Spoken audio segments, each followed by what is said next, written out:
Cada história pode ter muitas versões. Algumas vezes é impossível apontar vencedores, heróis ou criminosos incontestes, sobretudo quando se tem visões de mundo opostas e que levam a ações extremas. De um lado, o aparelho repressor das ditaduras, que garantia a manutenção do poder. De outro, os que resistiram à repressão, seja pela luta armada, como o caso das guerrilhas urbana e rural, seja por outras formas de resistência à repressão do Estado, como fizeram os políticos, servidores públicos civis e militares, estudantes, operários camponeses e integrantes de movimentos populares, entre outros. Afinal, como relacionar a repressão do Estado com as aspirações legítimas da sociedade por justiça, liberdade, cidadania? No Brasil, entre 1946 e 1985, houve apenas 4 presidentes eleitos democraticamente. 4 décadas que ajudaram a escrever a história recente do país. Anos de chumbo, supressão de direitos e garantias fundamentais, cassação de mandatos, prisões arbitrárias, tortura, desaparecimentos, mortes. Estado de exceção como modelo de governo. A resistência às ditaduras uniu brasileiros com origens e histórias de vida bastante distintas, mas que compartilhavam ideais democráticos e tinham em comum um projeto de nação, inviabilizado diversas vezes com a democracia interrompida. Foi a resistência e a luta pela anistia e pela redemocratização que colocaram fim, em 1985, à ditadura militar, iniciada 2 décadas antes. Hoje, a consolidação do regime democrático permite reconhecer e anistiar politicamente brasileiros e brasileiras que se tornaram vítimas do aparelho repressor do Estado entre 1946 e 1988. Homens e mulheres que foram prejudicados em seu direito à insurreição contra a tirania, mas também a privação dos direitos fundamentais, o direito à vida, às liberdades, à segurança pessoal, perseguidos de um passado recente que não pode se repetir jamais. Faz tempo que a gente sarou. Nós temos muitos amigos. É isso que sara a gente. É a solidariedade.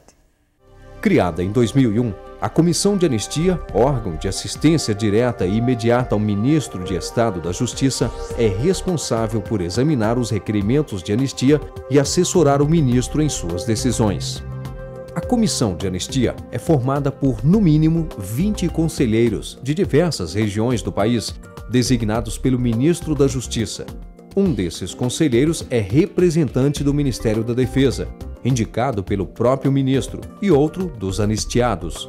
Os conselheiros prestam serviço público relevante, sem qualquer remuneração. A Comissão de Anistia tem uma importância extraordinária para a democracia e para a construção da República no país.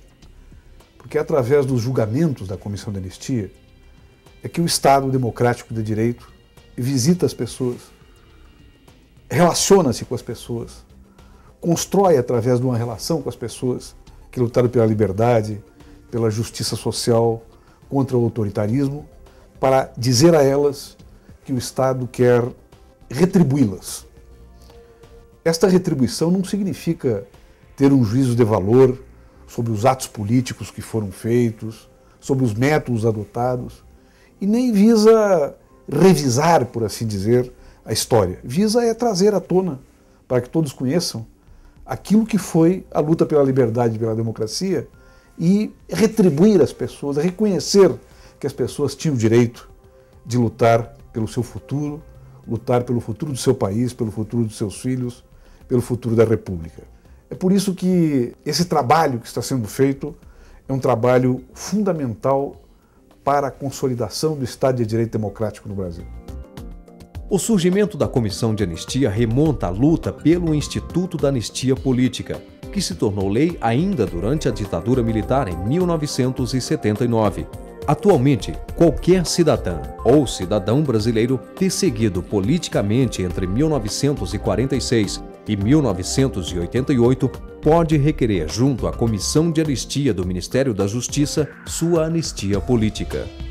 Além de julgar processos individuais de requerimentos de anistia política, a comissão promove sessões temáticas para que os anistiandos reunidos em grupos tenham a oportunidade para a apresentação de suas teses aos conselheiros. Em cada sessão temática, anistiandos divulgam documentos e opiniões que consideram importantes para o julgamento de seus requerimentos. As sessões permitem resgatar a história recente do Brasil e daqueles que lutaram pelo fim dos regimes repressivos e autoritários ou foram vítimas de perseguições políticas. Em 68, eu termino sendo preso com a minha então esposa, com os meus filhos. Os meus filhos tinham 4, 5 anos. Um outro amigo meu também é preso com a sua esposa e a sua filha. E nós ficamos então presos aí durante quase 6 meses, sendo que as crianças de 6, 4 e 3 anos ficaram presos 4 meses e meio. Foi uma situação que demonstra o clima que nós vivíamos no país. Nos afastaram do sindicato em 1979, interviram no nosso sindicato, afastaram a diretoria. Depois de muita negociação, nós voltamos ao trabalho, aí fomos para a greve de novo em 80, o que ocorreu? Aí em 1980, simplesmente interviram no sindicato, caçaram toda a diretoria e nos enquadraram na Lei de Segurança Nacional. Fomos julgados 2 vezes lá na primeira instância, fomos julgados no Superior Tribunal Militar aqui em Brasília.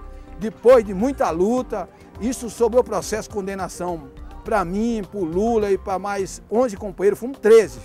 Eles abriam até caixa de fósforo, reviraram a casa toda para ver se tinha arma, livros, levaram todos os nossos livros, eles levaram tudo. Eu fui levada para um cubículo, né? Uma solitária. Passei 58 dias nessa solitária, só saía de lá para ser torturada. Né? Eram choques elétricos,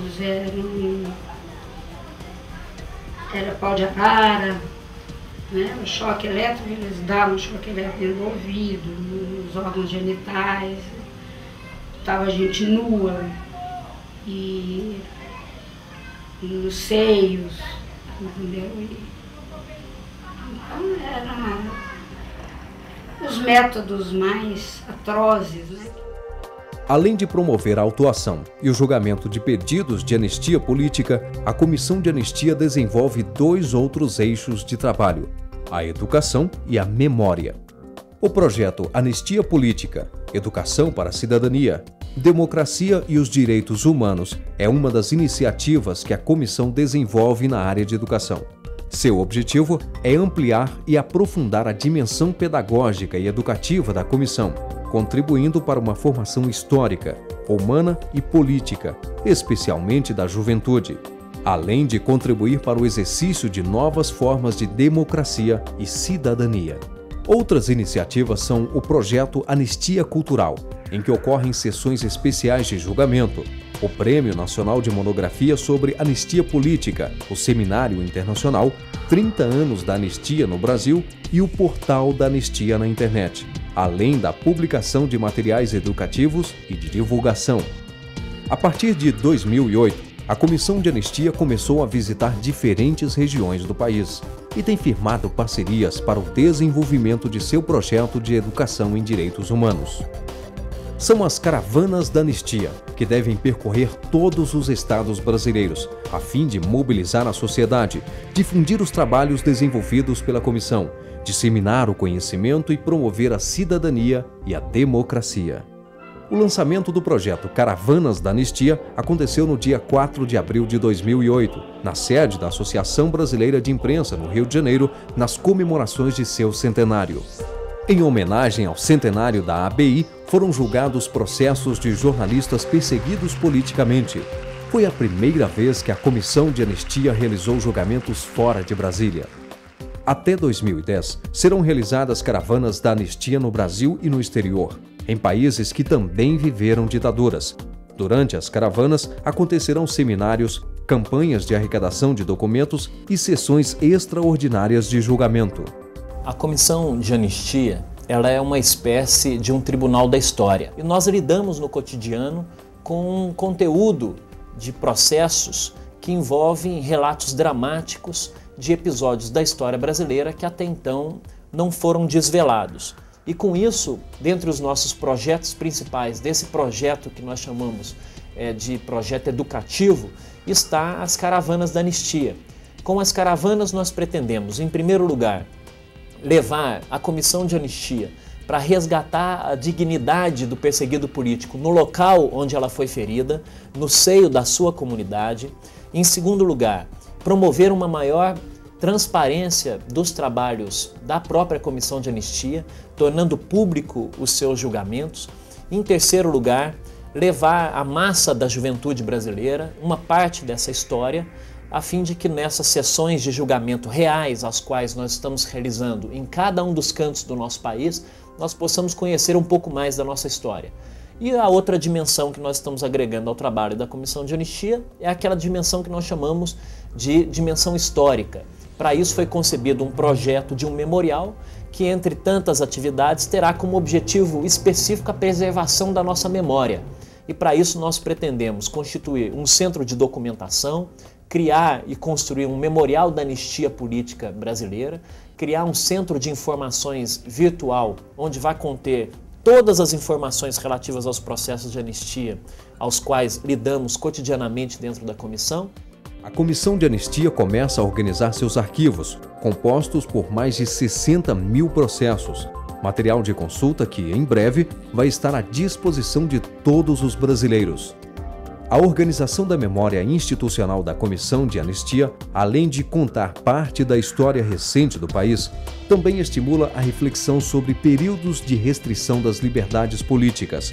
A criação do Memorial da Anistia Política no Brasil garantirá o direito à memória e ampliará a transparência sobre os prejuízos sofridos pelas vítimas dos regimes autoritários.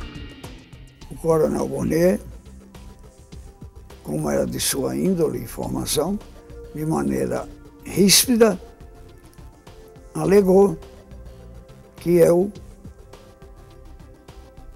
era subversivo,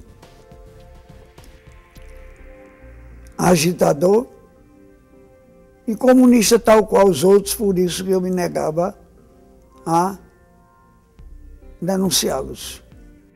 Eu era muito nova, né? Ainda com 16 anos, e todo o nosso grupo de amigos, de jovens, que acreditávamos que era possível, num esforço conjunto, a gente mudar, né, o Brasil, mudar aquela realidade e conquistar uma democracia. A opção da resistência armada não foi uma opção fácil nem indolor. Ela nos trouxe perdas pesadas, né? Minha mãe foi presa, torturada, meu pai não, foi para o exílio, meus irmãos foram assassinados, eu mesmo fiquei ainda no Brasil até 73.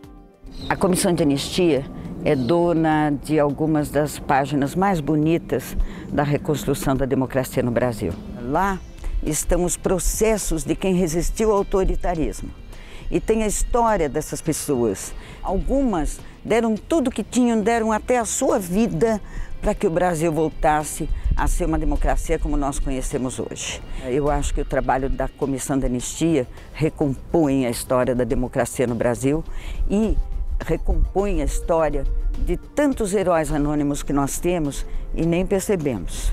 Elas não cometeram crime, porque é legítimo se insurgir contra um governo usurpador e ilegítimo. E foi isso que elas fizeram durante a ditadura.